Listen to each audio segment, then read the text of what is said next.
Salut, c'est Farid. Vous êtes sur Ubiz News, pas Ubiz News. Enfin là, vous êtes au théâtre, mais à la télé. Enfin enfin Ubiz News quoi.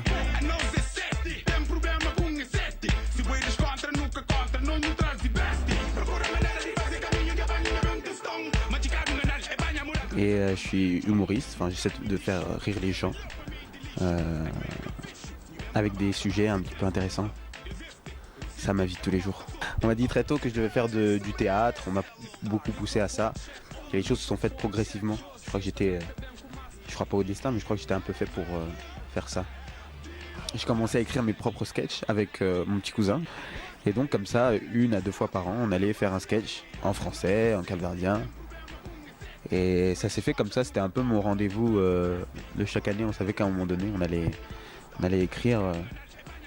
On allait écrire un truc et là à l'époque oui je stressais beaucoup.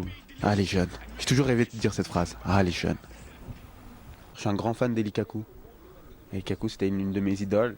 Et puis évidemment Jamel Debbouze c'est un mec qui m'a évidemment donné envie de faire de l'humour. Donc c'est les 2 grosses références que j'ai. Après j'ai des références plus vieilles comme des proches, plus récentes comme Gaspard Proust. Des références américaines comme Eddie Murphy, Chris Rock. Mais mon premier amour, c'est Nick, je crois que c'est Eli Kakou. Écoute-moi, on parle de quelqu'un qui a déjà dit sérieusement « Mon ami est plus noir qu'une arabe ». Est-ce que c'est pas la phrase la plus raciste que tu puisses trouver? Est-ce qu'on peut trouver plus raciste que ça? C'est soit une phrase de raciste, soit une phrase de daltonien, d'accord? C'est un des deux. C'est-à-dire que Nadine Morano, si elle dit la phrase J'aime pas les noirs », ça englobe les noirs, les arabes et sûrement Cyril Hanouna. Et là, il faut faire attention, Nadine, parce que ça devient antisémite. Et ça, c'est pas bien. Mon amie est plus noire qu'une arabe. Et elle dit ça pour se justifier qu'elle n'est pas raciste. Être sur scène, pour moi, c'est avant tout être un artiste. Donc, tu sais, quand tu vas au bout de ton art et de de la pratique que tu as, comme dans la musique, comme dans l'art, et bah tu es forcément un penseur. Tu reflètes forcément un aspect de la société. Et par cet aspect, tu voues forcément, enfin tu tends forcément à te connaître un peu toi, à connaître un peu qui tu es. Tu vois Bob Marley, pourquoi il a autant touché les gens, c'est parce qu'il faisait pas que de la musique. T'es habité par quelque chose, t'es un artiste, au-delà de tout. Tu connais pas tes questions dans ta tête. Je rigole. Le spectacle, on l'a bien travaillé avant cette mise en lumière, du coup, tu vois, il y a ce qu'on appelle le bouche à oreille qui a plutôt bien fonctionné. Après, c'est des choses qui s'expliquent pas, ce serait un peu triste de pouvoir l'expliquer.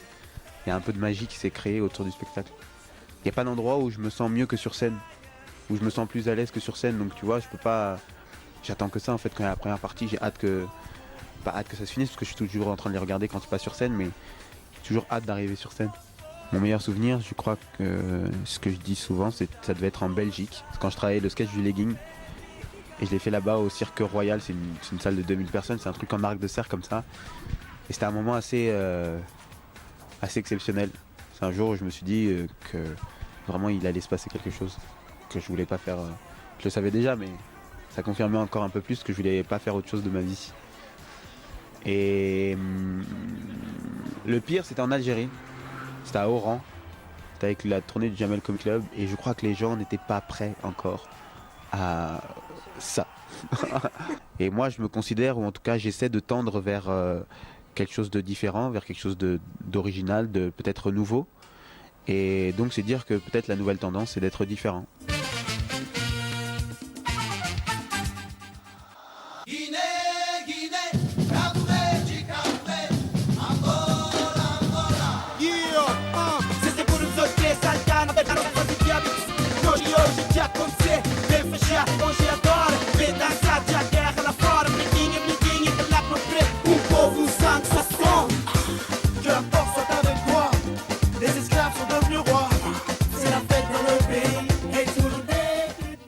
Plutôt sentimentale avec le Cap-Vert que je peux pas vraiment expliquer parce que j'y suis allé très souvent et tu sais mon père est parti là-bas, habiter là-bas, il est retourné au pays quand j'avais 11 ans, donc j'ai forcément un lien affectif. Quand il est reparti, c'est là que j'ai découvert le Cap-Vert. Je suis parti avec lui, j'ai été pendant 2 mois. J'y suis retourné l'année d'après. Et donc toutes ces images, ces découvertes, cette accumulation de souvenirs que j'ai faites à ce moment-là, elles sont synonymes du départ de mon père. Et donc il y a un lien qui s'est fait automatiquement. Et quand je retourne là-bas, j'ai l'impression de revenir sur des moments de mon enfance, alors que j'ai jamais été là-bas enfant. J'ai été vers 12-13 ans. Et puis quand je vais là-bas, j'ai été là-bas, je suis retourné là-bas depuis pour voir mon petit frère qui allait naître, qui est pas né d'ailleurs quand j'étais là-bas. Et j'y suis allé quand j'étais un peu triste, quand ça allait pas trop dans ma vie, quand j'ai eu une grosse rupture amoureuse, quand ça n'avançait pas dans mon métier, parce que je voulais que ça aille trop vite. Et c'était un endroit qui m'a apaisé pas mal.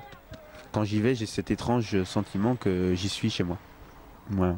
Tu sais, je suis très très loin dans la société de consommation, comme tous. Je pense qu'on est tous dans la société de consommation. Moi, j'essaie de me battre contre ça. Okay, j'essaie de me battre contre ça. Par exemple, cette année, je me suis dit, je vais pas acheter l'iPhone 6. Okay, ouais, je suis engagé.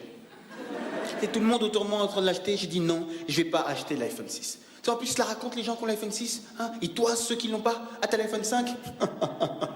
Non, excuse-moi, j'ai pas vu que t'étais dans le passé. Excuse-moi, j'ai pas vu. Je me pose une question. Est-ce qu'avec l'iPhone 5, on peut appeler l'iPhone 6 ou pas? Est-ce que ça marche? Ils ont réussi à nous mettre dans le crâne, Apple, que 800 € pour un téléphone, c'est normal. Et à 800 €, c'est possible que le téléphone, il bug. Et quand tu l'emmènes chez Apple, c'est possible que le vendeur il te dise « Vous avez essayé de l'éteindre et de le rallumer ?» Je l'ai acheté 800 €. C'est pas une Game Boy, d'accord? En fait, moi j'ai du mal avec le fait de se voir, de se montrer soi-même, de scénariser ou de mettre en scène sa propre vie. Je trouve qu'il y a un truc un peu malsain là-dedans. C'est cette envie constante de vouloir être sur le devant de la scène, où on veut construire soi-même sa mini notoriété auprès des gens. Il y a un aspect très égocentrique de ce genre de plateforme. Tu vois, que ce soit Facebook, Instagram, Snapchat, que j'exècre. C'est plus des photos souvenirs pour soi-même, pour se rappeler de le bon moment que j'ai passé. C'est des photos pour montrer aux gens, tiens, regarde ma vie, et peut-être mieux que la tienne, tu vois. Et ça me plaît pas forcément. Après, je suis très voyeur. Je suis très très voyeur et j'essaie d'ailleurs de travailler là-dessus. Je suis énormément sur les réseaux à regarder. Mais non, c'est un truc en lequel je suis pas en phase avec ma génération. Ouais. Mais on sait s'en servir. Ça c'est une question classique de fin d'interview. Oh là là. Primer message et obrigado. Porque là, on começa, graças a Genetio. Sinon, t'aurais pu mettre des sous-titres. Hein. Je rigole. Oh là là. Déjà, t'as trop de questions. T'as vu, elles sont rodées mes questions, mes réponses. Je fais des longues réponses. Non, c'est pas... Tu sais, des fois, je conduis tout seul et je pense à tout ça et je suis ému. C'est le problème de vivre ses rêves. Tu les rêves longtemps à l'avance. Tu penses longtemps après, mais quand ça arrive, ça va trop vite. Ça allait très vite. J'en suis profondément fier, ça m'émeut. Ce que ça me fait.